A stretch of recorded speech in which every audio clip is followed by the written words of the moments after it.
Hello guys, welcome back to the HardReset.Info channel. In today's video I'm going to tell you how to schedule automatic physical lens shielding in your XIAOMI Smart Camera C500.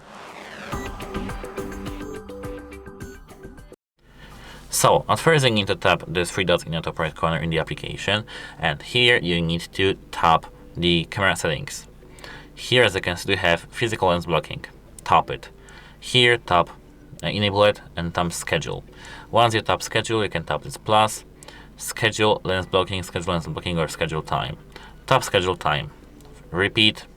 You can tap everyday or custom. I will tap custom. Sunday, Monday, Tuesday, Wednesday, Thursday, Saturday, Sunday, Friday, Saturdays. Tap OK. And here, physical lens blocking starting time not set. We can set it, for example, to 2 p.m. 2 p.m. o'clock. Done. And here ending time 6 p.m. o'clock, actually here.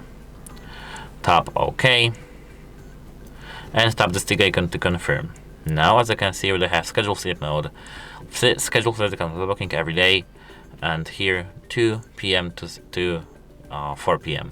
And that's it, how it helps you, and goodbye.